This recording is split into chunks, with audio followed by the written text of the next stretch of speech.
Thank you all for joining. It's really a pleasure for me to receive two former colleagues from Serono. We've known for each other for a long time. Our path diverged a bit, even though we stayed in touch in 2014. But yeah, we've always been in touch until then. And by the way, Julien already came once, so it's really my pleasure to welcome Julien and Giulio. Morning. Julien came, when was it, a year ago or something like that already, to present a project aimed at redefining completely an IT landscape for research. And today they come to present something special. You all know Harry Potter and the Cloak of Invisibility. Those guys are also special wizards who do the other way around. They make the invisible visible.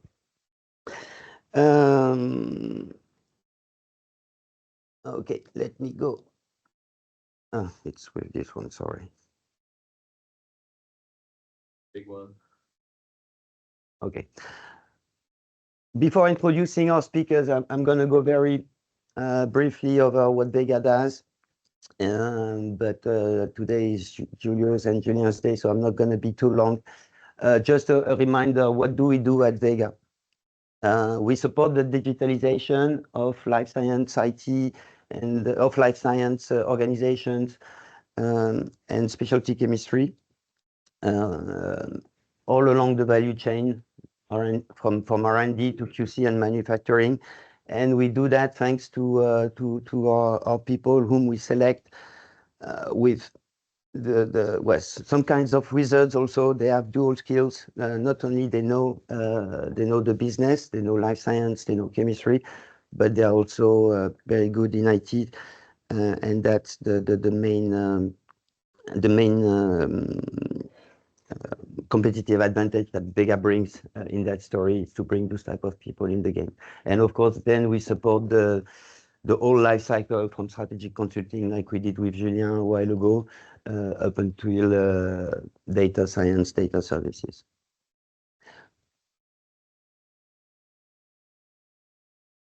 We're going to be, so that's one occasion to meet us today, but we're going to be present. If you want to meet us face to face, we're going to be present at the different events which are shown here. So you're welcome to join us. Most of them we have a booth. But now let's switch to the presentation of today, why you came, with Giulio and Julien presenting making the invisible visible, how they implemented the GenAI search, what was their journey to transform the knowledge at Ferring. Quick intro to Giulio and Julien. So Giulio is senior lead IT transformation at Ferring. 30 years of experience delivering. Some of them together. You want to do that? No, some of them together, I said. Well, some of that together, yes. The initial 10, I think, or 15 years, yes. Delivering digital transformation programs across big pharmas, CRMs, digital workplace, when he was at Serono and Merck Group when we were together. He then joined Ferring, implementing enterprise data management infrastructure, sourcing remediations, until this project that is going to present today, GenAI and Sintra. He has a background in software engineering. He continued his professional developments with an IMD, with executive programs at the IMD Business School, and specialized certifications such as Agile Delivery. So what is Giulio famous for? He's called the mission man. So you have a problem, you call Giulio. His work is recognized for consistently enabling organizations to adopt new digital capabilities, modernized operations, and data-driven ways of working in highly regulated environments. Julien, 20 years of experience in pharma industry. Like Vega, he bridges the gap between science and digital innovation. So he started as a bioinformatician at Bayer and bioMérieux.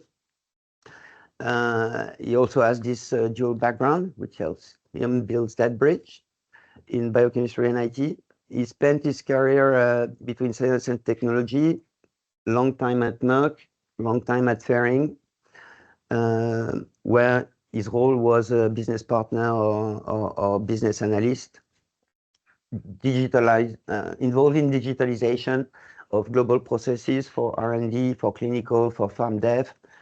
And he's currently head of research and CMC IT at Ferring. He leads global cross-functional initiatives to build robust data platforms. A key milestone in his career, and that's what we're going to talk about today, was the introduction of Sinequa, of the Sinequa engine it started in 2015, I think. And it was successfully scaled as a full enterprise-wide rollout in 2020. And of course, he always remained passionate about leveraging data, accelerate scientific discovery and operational excellence. The scene is yours now, Giulio and Julien. Thank you very much. Thank you for the intro, Daniel. Thank you, and I'm pleased to be here to talk about the enterprise search journey at Ferring from its origin to where it stands today. Then let's go to the next slide. A couple of slides about our company, Ferring. Ferring's ambition is, the family. Family is at the heart of Ferring, and we deliver life-changing solutions to patients, bringing hope and joy to family across the world. Next slide, please. Ferring company overview. It's a privately owned, research-driven company, building families and helping people live better lives. It's a leader in reproductive medicine in specialty areas like gastroenterology and urology. Ferring has a full spectrum of products from conception to birth. The company was founded in Malmö in Sweden in 1950, and it's headquartered in Switzerland, where I'm based. And the global company has over 7,000 employees in more than 50 countries. The total revenue in 2024 is 2.3 billion euro. Next slide. Now, diving into the topic, making the invisible visible. As you know, we work in pharma, and like many pharmaceutical companies, we generate a large volume of data, documents, and reports throughout our development projects. Many people in R&D face significant challenge around the knowledge retention, and finding information is quite difficult. When you ask scientists, they often tell you, accessing legacy documentation is a challenge. The reusability of scientific know-how is limited. We don't know who to contact or where to find expertise. We often reinvent the wheel. This is precisely why Ferring launched the Knowledge Management Initiative several years ago, also with Vega. That's why we are here to explain that.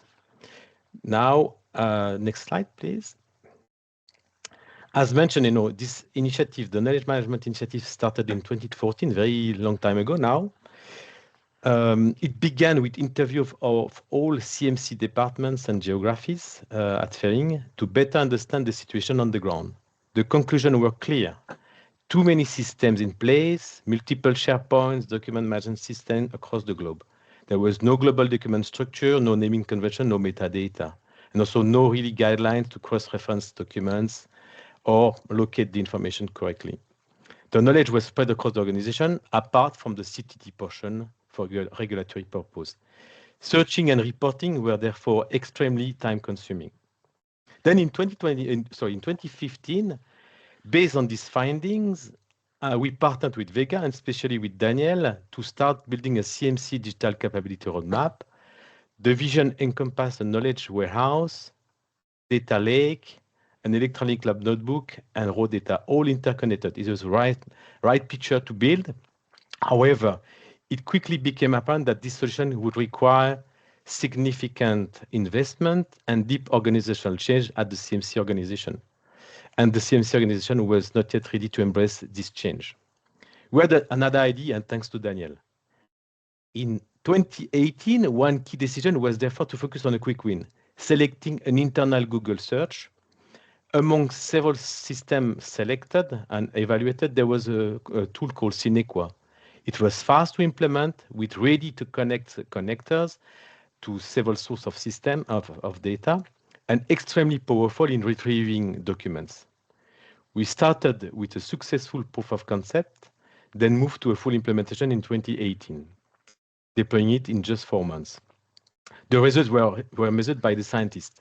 Following the rollout of Sinequa, the average document search dropped from 9 minutes to 5 minutes, with a reduction of 40% of time to retrieve information.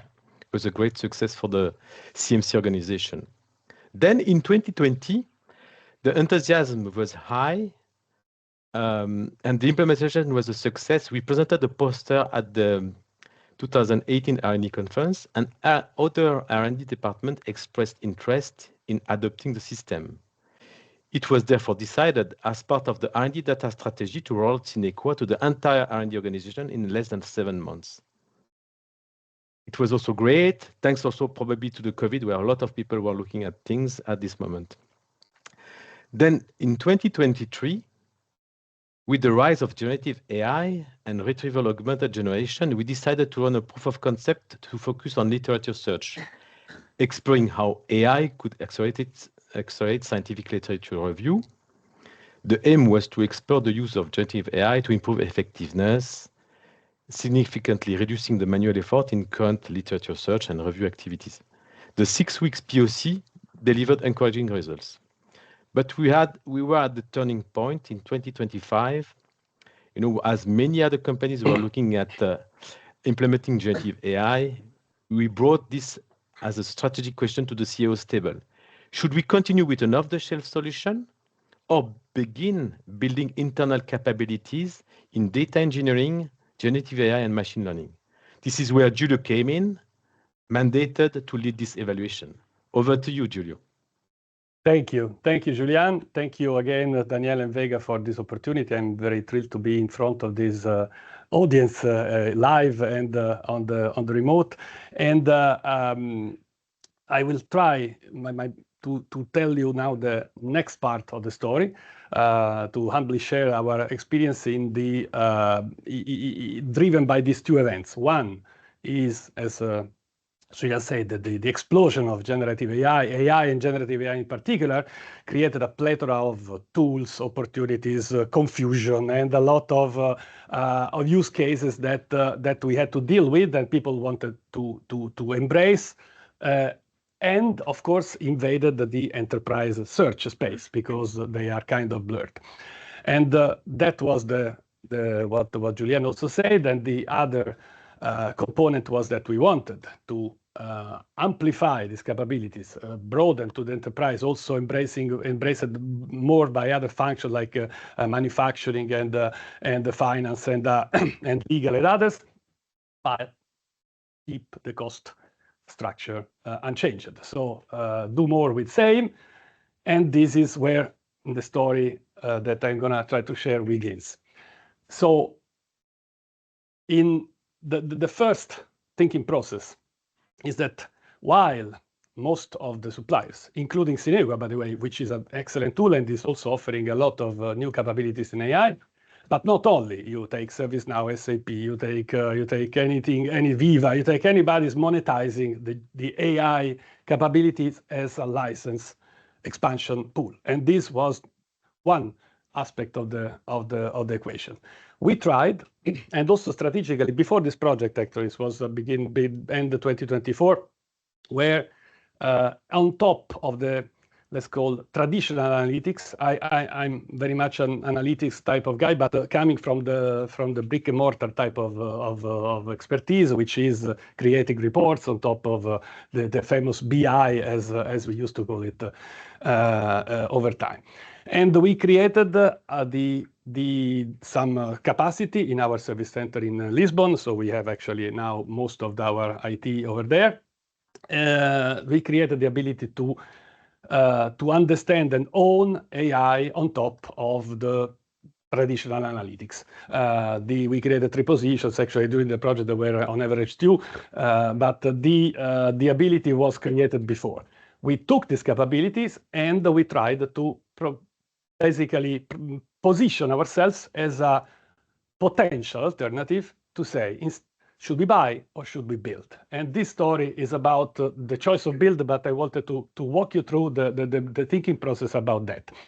The big advantage that today I think we can materialize as a financial business case is that license versus consumption can be can make a big difference, especially in our case. And with our constraints, it made a lot of sense.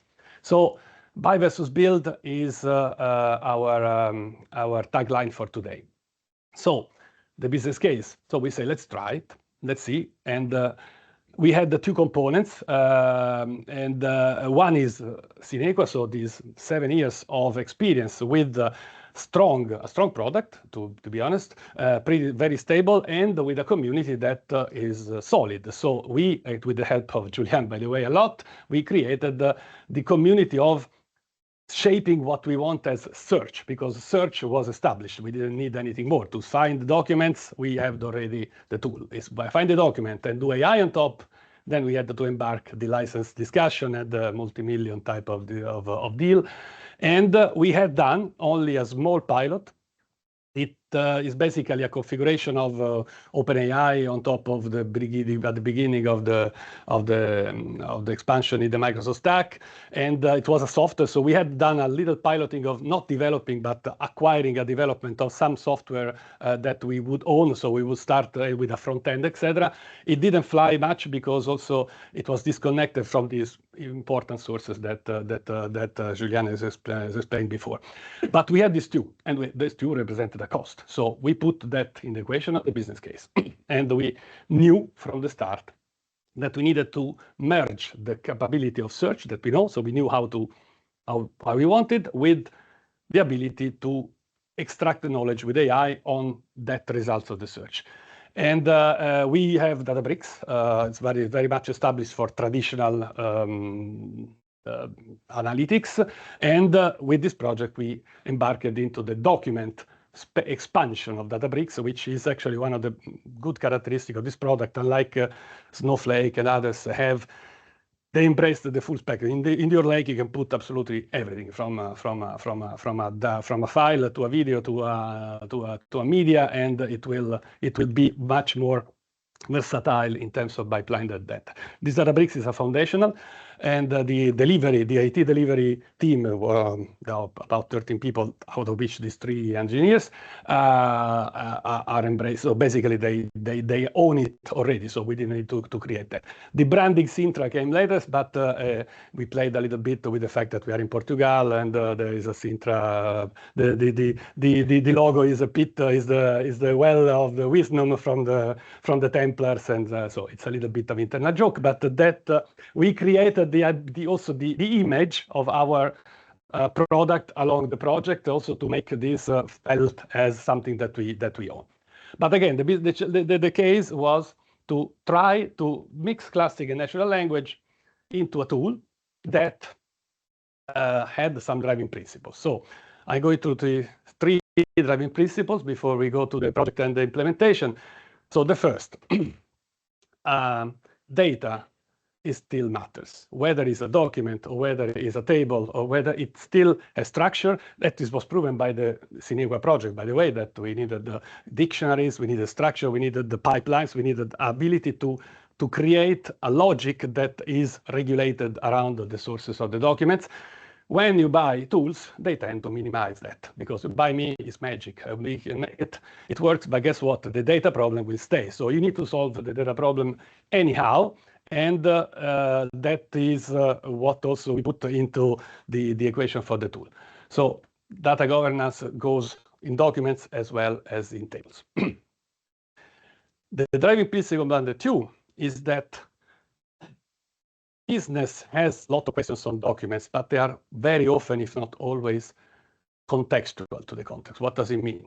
If you imagine an enormous data pit where all the knowledge is there, and AI will magically pull out whatever you ask for, it will work. But it will work on a lot of redundancies, or a lot of hallucinations, or a lot of, because the documents that you have, even in regulated space, it's 10 times the version of the same, depending on the project. And if you start pulling this out without even wanting to select what is your context, it would be poor or average at best. And this is what the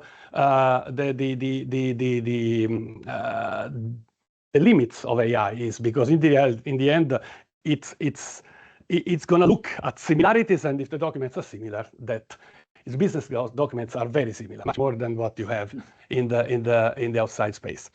The business questions are generally like this, are relevant to a specific context. Out of these 4 documents, summarize them and make me something new as a draft, or find me if there are different differentiations between that SOP and this new version that I'm working on in the project team, and tell me if I'm telling the same, or did I answer in a certain way consistently in project A and project B to the authorities on this topic. This type of question requires the context. The context is a search. And so if you put everything into a box, it will work, but that context will be random. And this is what made us a little bit thinking about and by the way, Sinequa product has thought about that in a way, but again, I repeat, license versus consumption, big cost versus affordable. And so the principle number 2 is context matters. So search matters before the questions. And the number 3 is a technical corollary of the number 2. If you implement, like many companies, even in ours, we started this process with the initial pilot on GenAI. Let's create the company GPT. We call it Ferring GPT. And you do whatever you want inside. Data is not ours, business first, take your workplace, do. Fine, it will work. It will work randomly, again, because the workspaces will be created by whoever has the initiative to do it. It may be redundant with the team B and team A. They may put the same document 2 or 3 times. They may come from regulated sources and other sources, not the government. And if IT abdicates, the same problem that I was mentioning before will come, or at least better, because maybe you have spaces that are workplaces, so you can say this workplace A is not the same as workplace B, so you can still, but if you abdicate on governance, guess what? Chaos will reign.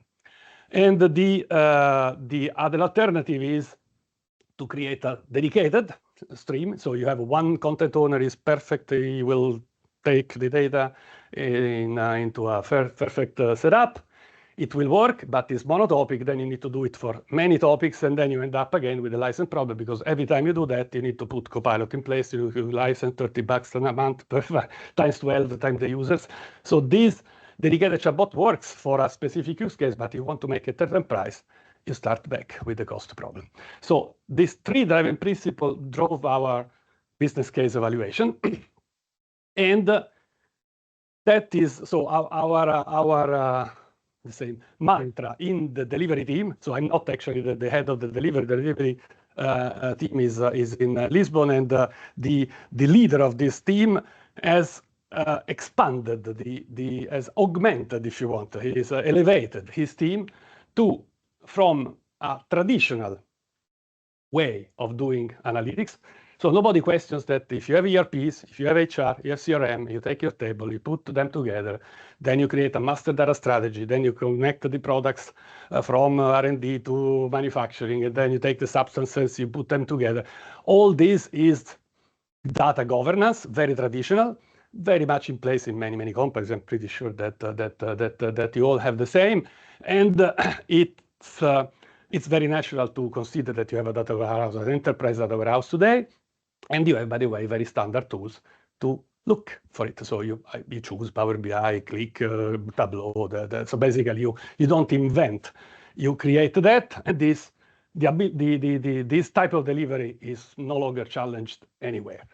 But if you tell, let's do the same now. Let's take the documents of the company, whether they are in the regulated system, whether they are in SharePoint teams, whether they are in the service system, service now would be, whether they are in the legal system, whether they are in the tracking, defect tracking with TrackWise. So all these documents have the same data problems: metadata, structure, versioning, sourcing. So the pipeline process that you put on the left, you still need on the right. But when you get that, you have the plethora of the tools that say, no, buy me, I solve the problem for you. And this is what we have decided to attempt, to explore, expand through our engineers, the right side by building something, because guess what? There is no standard. at least we couldn't find it. So there is nothing that you say, this is the place where you put the search and the chatbot and it works like Power BI for documents. It doesn't exist yet. Maybe Microsoft one day will think about doing that. I think they should. And this is the magic potential. We call it this our own wording, content lakehouse as opposed to the data lakehouse, but it's still a lakehouse. It still requires discipline, governance, and structure, and an IT team that delivers that. So then we say, okay, beginning of 2025, Happy New Year, let's start it. How? Because we have a business case to make, so save the cost of the legacy, and by the end of the year. Actually, I will show you in the next slide. It was very, very aggressive. So save it or don't do it. And okay, so what we do, all this concept, the driving principle, etc., came through a very detailed RFP. I think it's the most detailed RFP I ever wrote. I think Julien will agree. And it was basically a functional specification from scratch. So we created the sources. We said, do you want this? We want this functionality. We even mocked up the functionality. We created the pipeline rules. We created the access control, inheritance definition. Everything was in there. No ambiguity, zero ambiguity, almost zero. So don't dream you can build that. And then we put anybody we thought through into this RFP. It was a massive amount of suppliers, but with the statement at the beginning of the document, you come, and if you don't convince us on the architecture, you're out immediately. Don't even talk to you. We will have 30 minutes of goodbye. If you are passing this exam, we are talking for the rest.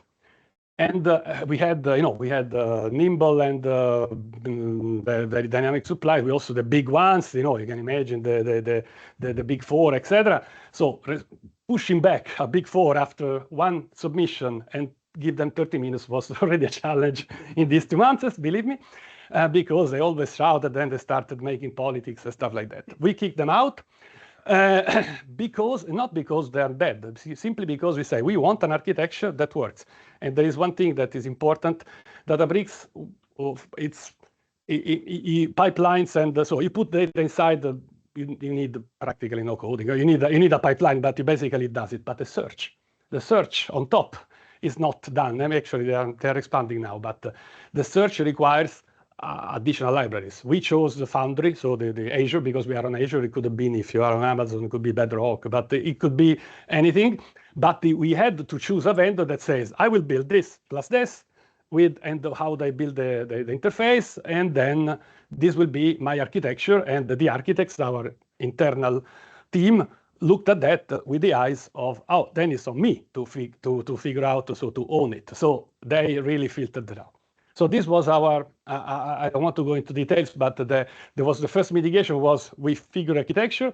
Then, of course, the cost and team was the second part. But the commitment we ask, we say, dear vendors, you divide your project in 2. One is minimum viable product, and then is the rest.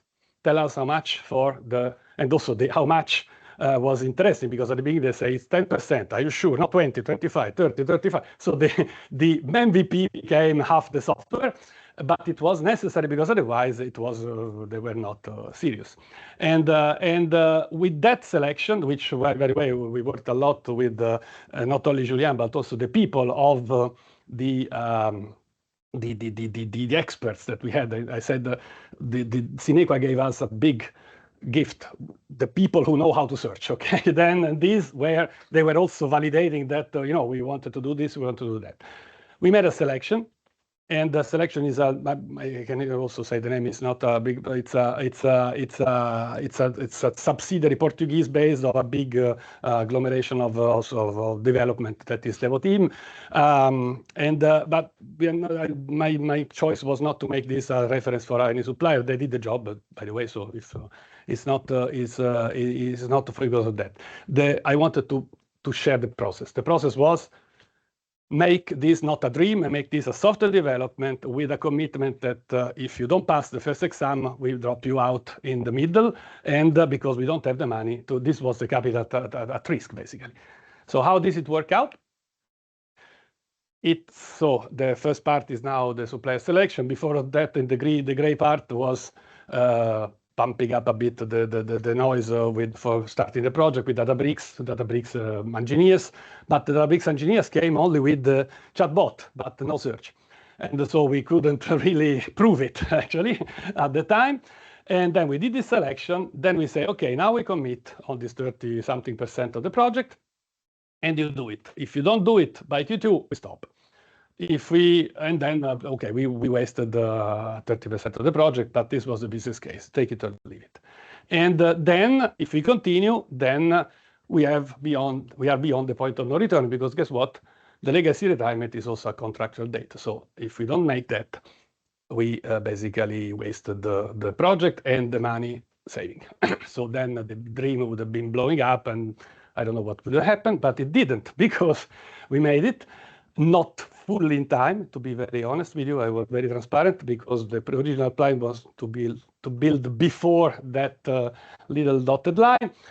We couldn't make it, but we made it enough to prove that the regulated system, so real, is not yet Viva. We have Viva, but it's still not fully loaded with all the documents. So we took a legacy system for start, which was the same used by Julien and Daniel for the Sinegua. But that was working. And SharePoint, which I will try to explain later, but the SharePoint is it's not just any SharePoint. It's a regulated space where people, regulated is a big word.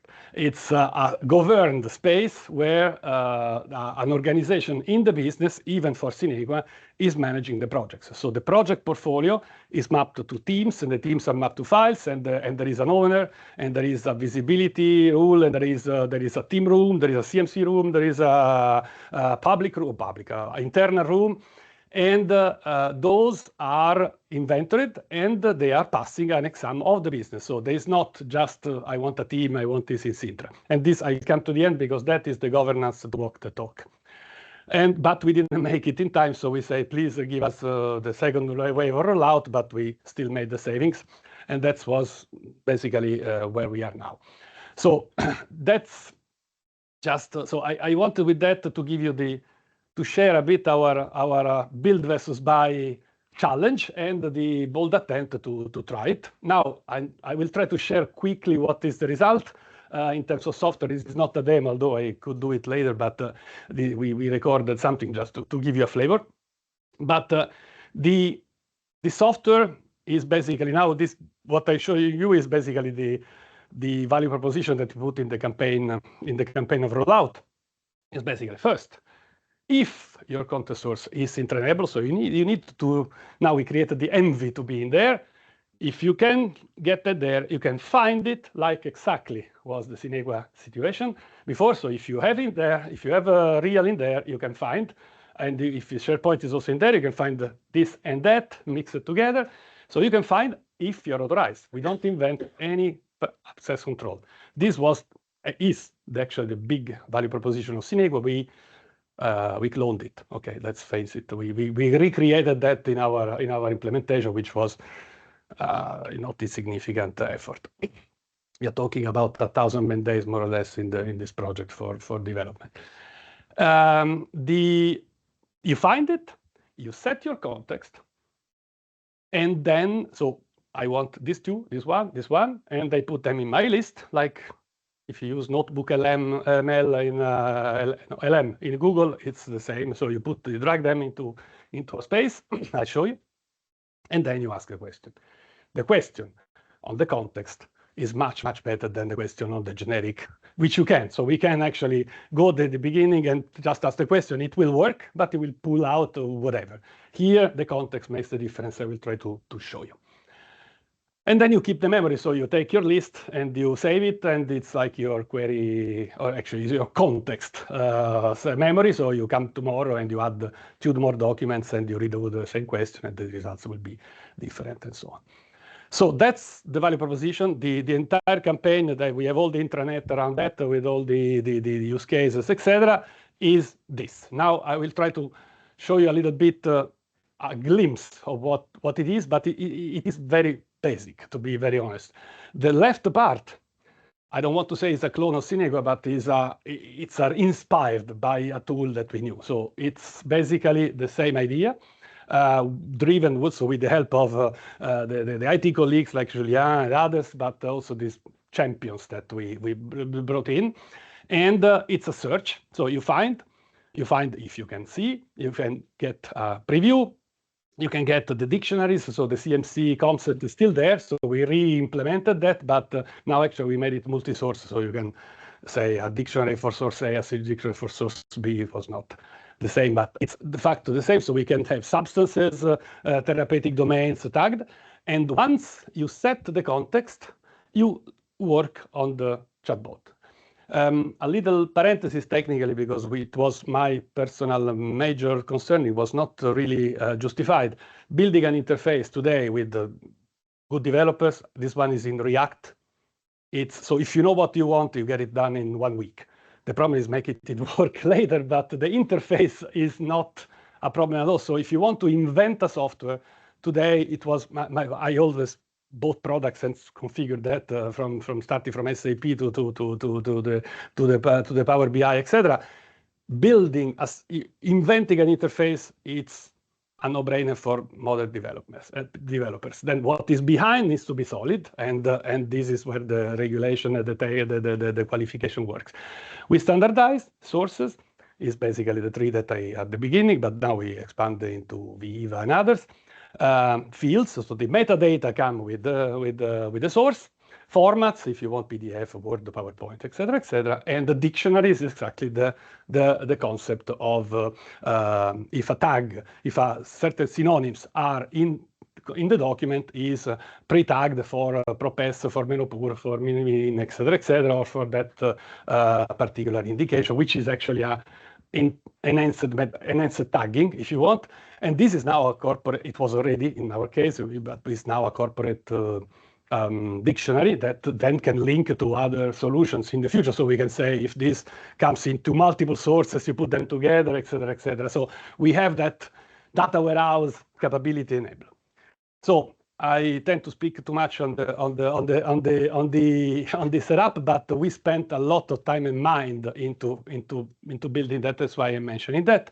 In the next slide, I'll try to give you a 2-minute recording of a glimpse of the use case that I hope will prove that contextuality of that. So this is Sintra, like more or less in Equa, single entry page with a lot of links for the use cases, etc. You start looking for a keyword like you would do, and you get, like before, so this is not much different from what you get in Cinegua.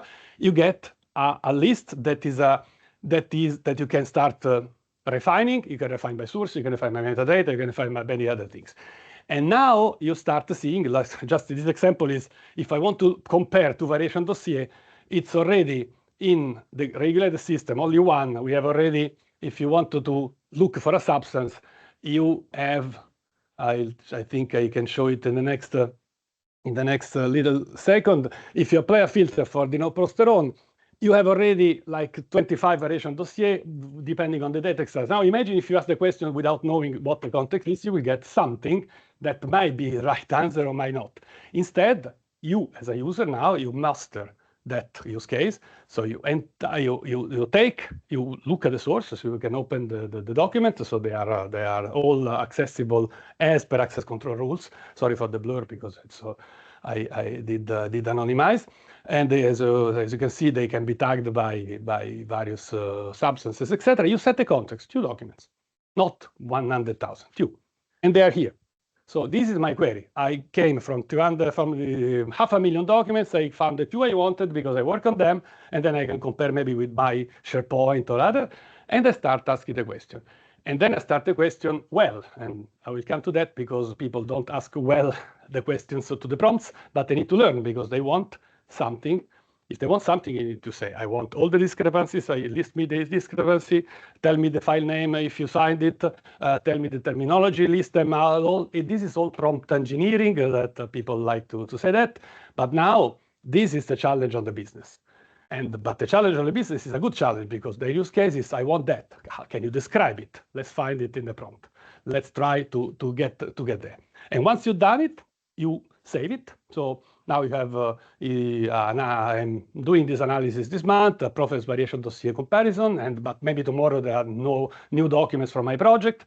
So I save it, and later I can pick this one or a previous one. I think this one, for instance, was a bladder cancer outcome terminology that I took from PubMed. So we also ingested externally PubMed, at least a subset of it, because there are many, many documents. But again, when you do that, you pick back the sources, you pick back the last questions, but the query is empty. So you start and you continue adding. You go to sources, you delete one, you add a new one, and you do that. It's very simple. It's very basic. But guess what? If you want to do at enterprise level today, either you buy the dream product and you spend millions on licenses, or you build something. We didn't find anything else. And we believe that building, expanding what is natural to do for tables in documents is worth. That is the message I wanted to pass today, because this is what we have. We are now experiencing in the campaign, and it's early. To be honest, I cannot talk about a revolution in the business yet. We are in the process of creating the champions. So this, I can show you more use cases, but the idea was not to focus too much on the software, but show you that it's real. It exists, it runs there. Actually, not there, it runs on my Databricks server in North Ireland. But the next step. So if you decide to do something like that, and if you build instead of buying, then you need to walk the talk. And walking the talk means three fundamental things in our current view. The one is compliance. So people need to trust that your place is the place to go for documents, not another place, not my Copilot toy that I've been building with a friend of IT. It has to be the regulated place to go, where the document is there and is available to you only if you have been entitled by a regulated owner of the source. And exactly like sine qua concept is actually, this is the major one. But we need to comply. And if you don't comply, we found a use case and people shout immediately, and we need to fix. But we own the source. We own the integration. Exactly like if you integrate SAP and you find out that people can see the sales of a region instead of another, you manage that. And this is exactly the same. Nothing more, nothing less. Compliance. Awareness is the second pillar, because the pillar of awareness is now we have the tool, it's everybody, and it's on the internet. What do you do with that? And you need to make awareness, and we found out in the second round, which was starting in Q1, as I showed before, that people need a champion. So if you start, we have a lot of nice use cases like the one I showed you that is kind of made up, but the only one that resonates is the one of that project from that user that used starting an SKU harmonization project. Oh, then I have to go in that folder and I can look at my data in this way, and can I ask this question? But let's try. Yeah, it works. Then they bring the others. IT will never bring that to happen, but it's now happening, because guess what? It's there for free. Not for free, but it's been investing. We don't need to consider if I take 1,000 people, 300, 200, 1,000. I don't need that. I don't need to multiply X dollars per month times the users. I simply consume. And if the source is not there, then the governance comes. So it's not there. Why not? Okay, because it didn't come to me. Okay, let's talk. Or if there is, I found a tool that will do it. Why is this? What is the tool? I take a prompt and I get the answer. Okay, can we try in Sintra first? Then we create the willingness of the business to set a base use case and vertically build on it. Because guess what? If there is a specific use case like automation of a process to prepare the draft for that submission, maybe it's an agent, then we can build. But guess what? The base source, all these pipelines are there. They work. They are regulated. They refresh every day. So all this is like your tables for ERP. You don't need to reinvent anymore. So the three pillars need to create, and it's still a young slide, this one, because we are very mature in, thanks to Sinegua, on the clinical and manufacturing pharmacy. So in the GPRD is a mature ownership, but not manufacturing, not the other functions, because they're still looking at the islands of information from the CRM, from this, from that, from the legal, from this, etc. But guess what? Sometimes they are the same. SOPs are in Viva and they are clustered across function. Today already QA works in the bridge between R&D and tech ops. But we need an owner because we don't want to put anything in the system unless somebody signs off for the ownership. Otherwise, the problem starts again. Hallucination, islands, the little toys of workplace and abdication of IT. We don't abdicate, and we want the pink, purple guys to pop up, and we are basically just the orchestrators of that. Plus, the budget needs to come from where? Because now we need to put Viva on top of Real, which is QMAS, this old EDMS that we have. Well, we need some money. But the effort to integrate is low. I believe in every IT organization. The effort to integrate is already in an IT DNA. The effort for building the tool and the courage to roll it out that it works, it's probably the problem. But once it's done, integrating a new source, we estimated maybe 20 days, 10 days. In some cases, it's already done because we need a table. So we take the table and the documents, they're already there. We just need to pull them. They're already in Databricks somehow, but we don't use them. Okay, and so the IT delivery of analytics has it in hands. This is a natural DNA of analytics. What they don't have is a tool that does this, and either you buy it or you build it. And that's basically the closing message for me. Take away.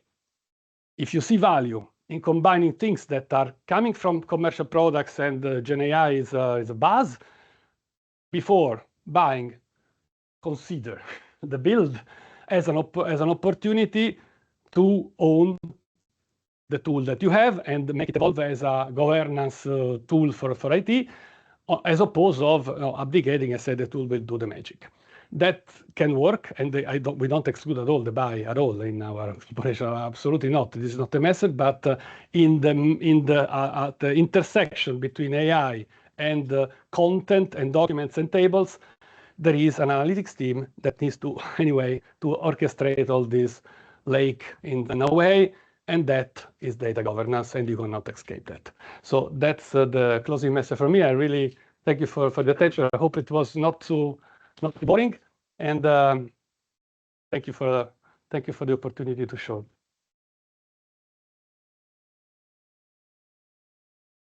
Thank you. Okay, we start to have questions here or comments. Well, it's just a question about will you be able to share the presentation after? Which, no worries. Are there any questions here in the room, or some questions in the chat? Or a few questions. The first one is I wasn't clear. Did you just have one company do the minimum viable product? No, we selected one company that committed on the. Sorry, maybe you repeat the question because maybe the audience could not. Just for the minimum viable product, did you just use one vendor? Or did you use multiple? So first we selected the vendor, and everybody at the RFP, they knew you have to commit on MVP and the full implementation. And they had to put a price for MVP, a price for the full product, and we selected based on that. And having gone through this whole process and deciding to build your own product, do you have a different view of that? Do you think that was the right choice? So I believe we've proven that the business case worked. So that today we already. So if the question was, did we prove that the idea was right? Not so much that, but in terms of like the cost and value. Yes. So this project, I'm not authorized to share the exact number, but this is a 5-digit investment, even on the lower end. So that pays back in 1.4 years. So it's already paid back now, more or less. That is by simply removing the license of the tool that was not fully scaled. If we had gone with the Sinegua as an expansion, we would have been at 6 or 7 times this now. Okay. So that's yes. Just one other question. How did you validate the tool? Like through the normal. So our analytics is already owning the qualification because their space. So everything that we put in a data lake must be qualified in Pharma in general. So the process of validating that a lake contains qualified data was already there. We didn't have the flavor for documents. So the flavor for documents was, let's say, developed on this project. But yes, but it's not very different from qualifying that the tables of ERP come into the right place. Yeah, I'm just thinking this is a new tool, and there might be new ways that you might validate. Yeah, well, everything was anything new that you did. Yeah, so not really for us because we use the same platform. So Databricks was there, the qualification of data was there. It's simply we didn't do documents, and that's basically the change. Okay. Good. Thank you. Any questions? Yes, thank you so much for the presentation and congratulations. Like we understand how complicated those projects can be. Maybe two questions. First, how do you do the tech scouting? We know that this space is evolving very quickly. There are new tools available. So how do you scout those kind of new technologies? And do you have a kind of process to evaluate them and to see if they could be implemented? This will be my first question. And the second, you mentioned very briefly that you are currently working on your ambassadors and to roll out. What is your plan? Because one thing is to have the tool, the other thing is people to use it. So Yes. How do you upskill them, train them? So thank you. Well, thank you. So I will probably disappoint you on the first question because, to be honest, it's the scouting is today. And Julien, please intervene if I'm not saying something correct. It's a bit opportunistic. So that's there is a demand process that is coming across functions, but not necessarily the function talk together.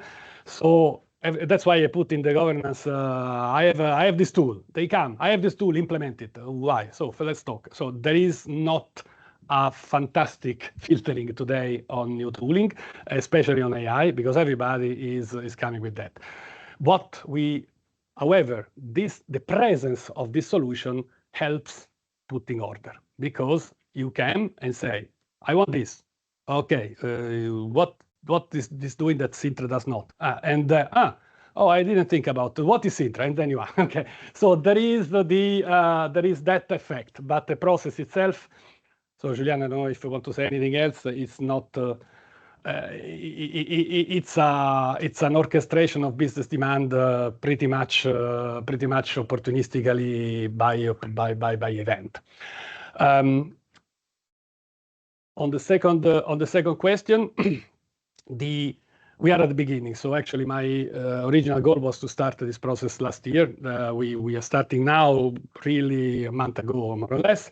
So the first challenge is to find the boxes, fillers, because we don't go to tech ops if there is not at least a governance in place like there is in GPRD.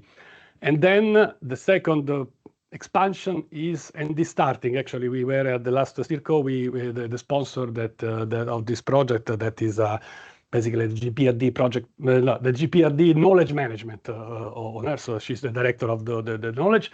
She's fetching champions. And champions, I think, are the only way to go. Because if you speak and you show this use case, we have recorded also on the internet, people say, and then if you come and this use case looks like one of the champions and the champion is in the room, then I go, and then we continue. So we need to find the champions. That process is still ongoing. So we are not there, but we believe, at least that's my personal belief, that the champions will come more quickly if we look cross-functional. Because sometimes you have, specifically if now we have everybody's talking about, is looking at that and say, but I have my QA vault, which is where we call quality docs, which is basically all the SOPs. Why it's not there? Because if it was there, I can compare this SOP with the documents that I submitted before and say that they say the same, etc. And then the champion comes. Oh, by the way, the champion comes. Okay, you can become a champion, and we need 1 month to integrate Viva quality docs. And that is the process. So it will be a mix of roadmap and champion fetching. But again, the advantage is that we don't need to create a big license expansion process that would be justified only if that strategic intent is done. We have it. And if it comes, it comes. If it doesn't come, it just consumes electricity. So that's basically what we no, it consumes credits or Databricks. But yes, it's not a costly run, which is so. It's. I hope I answered a bit the question. Yes. Any other questions? There are a few ones coming up here on the chat. Connect to Gavi. So just wondering, for all the summaries of documents, are you using an AI like OpenAI? Yeah. Oh, yes. To do this for you? Yeah. And there is you want to start with that? No, sorry. And are you creating text embeddings using OpenAI again on the summaries and sections, summaries of documents to enable vector search? Yes. For text similarity search, if so. Oh. And it looks like you are using vector search a lot. Yes. Was there any issues with having to reweight the return results? Sometimes the most relevant document may not be returned first. Okay. I will try to answer, although my technical skill don't probably arrive to the level that the quality answer needs to be. But on the first, so we do vector search. We use we selected for this release GPT-4o, which was the most mature API in Databricks at the time. Today we're already thinking about using Gemini Cloud instead, because there are some use cases that are more reasoning and etc. But so we choose one, but they're not linked to a specific library. We use the libraries of Databricks of the chosen LLM. And we do vector search. Now, on that, I probably start answering in a blurry mode because we had problems, that's for sure. We still have problems, just to be very honest with you. We still have a few documents that don't vectorize very well, and so they're still excluded. We put the list in the intranet. If you look for this one, don't worry, it's coming later. So we still have problems of pipeline today, and they are mainly the tuning of the parsing model and the vectorization. In some cases, it took ages to do, then the cost was too much to refresh. So they needed to re-engineer the entire process. So it was a bit a trial and error type of thing. Also because part of the supply commitment was very nice at the beginning, but then doing the code, we started seeing problems. So they corrected themselves a lot of times. And our experience of running this application, let's say these 2-3 engineers were also learning. So we did a lot of trial and errors. Today, we are not in a fully stable state, but we are like 99.5% of the ingestion correct, so it's fine. And I think there was another question about, do we use, was there anything else? Let me check if I answered already now, or because if we go below that, I don't know the details of how we fixed the vectorization, but I could find out maybe as a follow-up. A comment. Is your question answered, or is there a... No, that was great. Okay, thank you. If needed, there is a follow-up questions. I said at the beginning, but I say that again, I was the orchestrator and the transformation guy, but I'm not the delivery team. So the person that are very expert on that, if there is a technical expertise, I can connect, but they are not here today. Okay, another question from Natasha. Ferring, traditional analytics tools are subject to standardized testing and QA. AI, including chatbots, provide no guarantees. Similar with any AI-based summarization, generation of summaries and extraction. So the question is, how is the testing of the whole system done in view of uncontrollable components with lack of mechanism assurance? Yeah, interesting, because this is probably a topic that cannot be closed probably ever, but certainly not today. But let me say that the qualification, first of all, is in the pipeline, as I mentioned, access control and ingestion and search. So the completeness of the search, which by the way was one of the major point that my friend Julien was mentioning at every meeting, is qualified. So there is a protocol, there is a QA set up, there is a QA validation of that, and the documents registered in our quality system and everything, like I would say more or less it would happen for a new extraction of data from the various financial systems and again aggregation, etc., etc. So that part is done. Concerning the AI that is not deterministic, first of all, with QA, because we didn't start this project without their consent, we had agreed that the statement is that the human is always in the middle.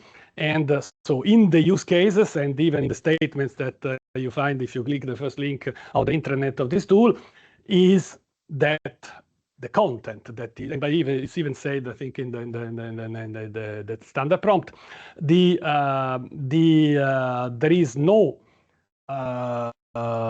authorization to use a copy paste and submit documents with that. So the human must be in the middle. And here is the big question: how this will work? Nobody really knows. But guess what? If we don't do that and they do that in ChatGPT, it's probably worse. So that is educational and governance and cultural point, which we make very clear in this application too. So that testing is not qualified by definition because it cannot be. That's I hope I answered. Did it answer the question, Natasha? Yeah, all good. I have another one here. When designing document pipelines in Databricks, what are the biggest and expected challenges in translating unstructured data into structured data models? Unstructured, well, we didn't really, we do vectorization, so by definition, we did not convert it to any structure at all. Actually, it's a vector, it's by the probabilistic distribution of the document called chunks, as I learned to use as a term. But I think it's simply the challenge is, I would say, for the pipeline, I briefly mentioned before, is the quality of the pipeline, and is to be parsing everything with no errors, with no missed key parts of the chunks that do not allow to find the keywords. So we still have some use cases with missed. You find this keyword and it's there, but it's not found. So there is the challenge is that how can I put it? The search in this vectorization mode is no longer the same that we use. I use at least when I had more hertz. We used to index something, and it was basically a deterministic index of. It's not anymore the same. It's a process that you let the LLM do, and if it doesn't find the keyword, then there is a certain number of debugging that you need to do to find it. It's not given by any tools that the search will be perfect once you chunk. Unlike before, when you index, you index your email and you find it, it's different because it's a structured database with some indexing. This is not. This was my surprise. It does not exist in the tooling. The guarantee that the indexing of the keywords will be 100% done. So you need to think about it. And we had the reason of the delays was at least 2 additional months of testing that was needed because the first release was unusable, and that was the learning part. I think the question was, do you convert into structure? No, we don't. So that's yeah. Any other questions from the room? Yep. Come back to the testing. Did you involve, did you run a kind of UAT involving the end user in the testing? And how did you, so how long did it take? How did you created the test cases? Did you involve them for creating the scripts as well? Could you elaborate? I see Julien is smiling because it was a challenge. Do you want to say a word about that, Julien?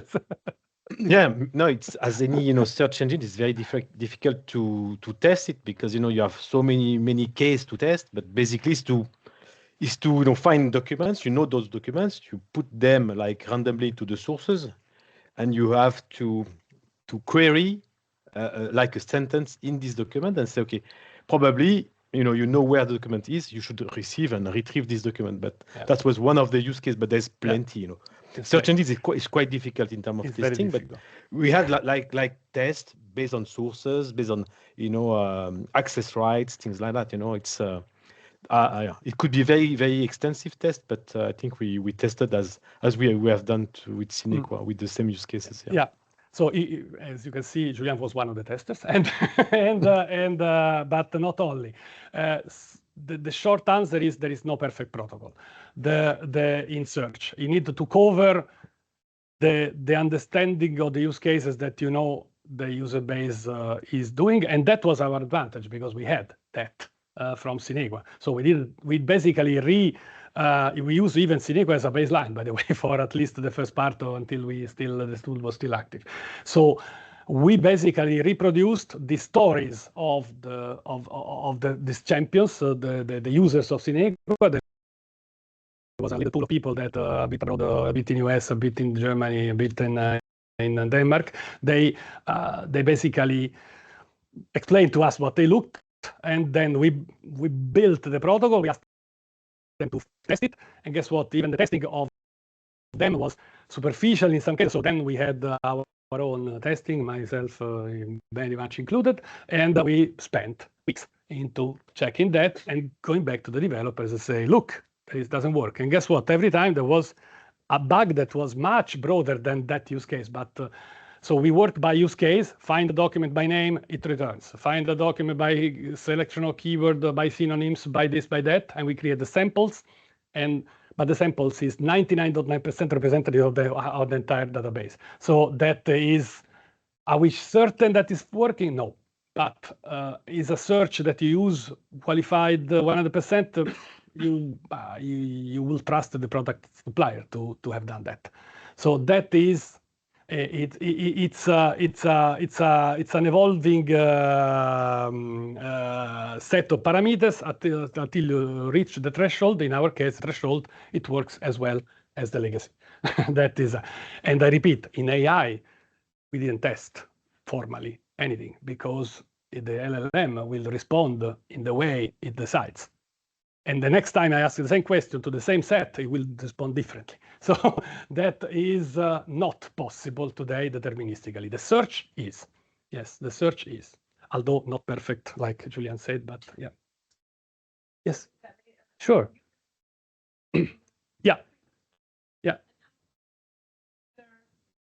Exception to this decommissioning, did you manage the change between all? Again, Julien, you're the dad of the original system. Do you want to answer? I have my own. Sorry, I didn't get the question. The question is, how did people react to the Cinequa decommissioning? The Cinequa tool was used, but as mentioned by Giulio, you need to have a strong governance because this system is used whenever you need it, but it's not so often. You have to answer to authorities. You have to find back documents. That means it has to be really incurred, and this process of managing the system was a bit less and less done. That's why at the end it was like revival of Cinequa through this GenAI search, and I think it was the best option for the company. Basically, the people were not surprised, and they were quite happy with this additional functionality, which was on top of quite classical search, the GenAI. Yeah, thank you. And basically, in a nutshell, we put the carrot of AI on top of the tool. And plus, we also have other sources. I forgot to mention that SharePoint in Cinequa was configured only for the open part. Now, since we have a very sophisticated access control that we built, we can take Teams. So Teams is only for 3 people, and these 3 people can safely put that into Sintra, and they see it. That makes a difference because try to work on knowledge management on Teams and SharePoint, and then and this is now, I can do that. I can look at a folder by end, I get all the documents, and I can ask a question before they were asking Copilot. So this kind of carrot helped because they didn't have it. And Cinequa was not evolving because of the reasons at the beginning, license, big pool. So yeah, so that's the best answer. Well, in fact, it's a good transition to something I'm really curious about this. So you have some lessons learned from Cineco, which apparently was declining or maybe not growing. Cineco was growing. We didn't acquire the cost of the growth. Okay. That's simple. But it is growing. It is actually a very good tool. So yeah, I'm just curious. I mean, you can't predict, even if you're a wizard, so you can't predict everything. But okay, what are you putting in place to avoid such a decline? Is it that the tool is so intuitive it becomes like Word or Outlook or God knows what, that adoption will happen and will be sustainable? Or are you putting some specific measures in place for the change management, for the adoption, for the sustainability? For now, the major point is adoption. So meaning finding the champions that make something happen, because even the search at some point it was not forgotten but used once a month, and that's why they didn't react a lot, because in the end, okay, if you give me the same, I'm fine. So people don't naturally step up on AI like this. And if they do, is maybe one champion, but he wants his own garden, and to do it horizontally is difficult. So the first problem we have to solve, it is still not solved. So it's an ongoing, is the championship in the AI case that solves a business problem in that project, not in everything. In that project, that is one SharePoint site and a cabinet in QMAS. Okay, and those two, there is maybe 20 people working. We'll find one champion that will lead the thing, and then this one champion, these 20 people will tell the friends in manufacturing, if you had the same on your SOPs, you would avoid spend the 25 days in finding the redundancies, because they started other projects to find the discrepancies between version 1 and version 2 of the same SOP, and then it will grow. So that's the challenge. Is it solved now? No. Again, the message I try to pass is that with this choice, which it was a choice, you could also buy it, but the build allows us to be respondent on the use case with a delivery that is like running a report. And that difference makes the dialogue more, we believe, we hope at least. And actually, this flag is now held by our colleague of IT delivery of analytics, because now the analytics is reports and Sintra, and put together, and they go. Will it work? We'll find out over time. That's but adoption is the problem. Is the main effort at the moment. Yeah. Thank you. Any other burning question from the people connected remotely or here? Yes. Thank you for the presentation. Very interesting to learn about this searching function, but I'm really curious to learn about that option to connect this searching function with other AI tools to generate more document, because I can imagine people have lots of search document, but they need to do something with this document. Yeah. What could be an output of such a function? I'm not sure I understood. Is the question, can you select many documents instead of two? Can you also connect this function, your function, with other AI tools to generate documents? For example, with ChatGPT. Thank you. Okay, well, that is multifold. I would say the base proposition is, if you miss a source from somewhere else, try to add it to Sintra first if there is a business value, and then we try to mix with the same tool. But if the answer is another AI tool that could be maybe a specialized agentic protocol that makes a bunch of documents together for, I don't know, deciding which format we will have for the next submission, whatever it is. If that use case is very well developed somewhere else, maybe in a licensed tool, then I would expect that the most logical proposition would be, let's try to connect those tools with the pipelines of Sintra. So the storage of these chunks, it will still be needed by the tool as well, right? So because whatever tool, we need to take the document and chuck them somewhere. So we'll try to say, can this tool connect? And in this case, we'll have a Sintra front end that stays like that, but the tool will fetch Sintra Sintra. We'll fetch the data lakehouse, the content lakehouse. If that would be not possible, then you need another integration, but that I don't know, that it's a hypothetical use case. But in principle, you would first try to look at using the data warehouse. Right? Yeah. Maybe I can also add, the basic, it's a foundation, all the data are connected to Sintra. Then we see really in the future several, vertical use cases for different populations like medical writing, regulatory submission, searching documents. That means everything has to be built, and it will be probably application on top of Sintra. That's the overall model, but with owners in business side. Yeah. Exactly. So our colleague Andrea that is running this is actually pitching that. If you have a specific use case, we'll build a vertical, or we'll simply take the tool that you have and connect it first to our sources. If even the sources cannot be used, let's find out how to integrate. But yes, exactly. So the idea is to have a base offering that costs at the moment stable run. And that's a big thing, because if you have it, then you can build on it. If you don't have it, you create a dream, and then people come and the chaos. Right. That's basically what we tried to pass today. Okay, thank you again very much to you too. Thank you all for the attendance. I guess it's time to close. I have to give, so Julien, your remote, so I'll keep yours. Julien, if I can eat yours on the train. No, thank you so much for taking the time to present your work. Yes. Thank you very much. It was a pleasure. And see you all at the next Vega breakfast or somewhere around. Thank you. Bye. Thank you. Bye.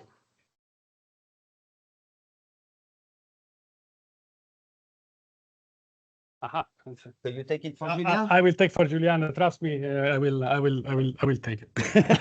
I will deliver. Okay. You're the mission man, I'm the mission man. I always get it done. I can switch it up.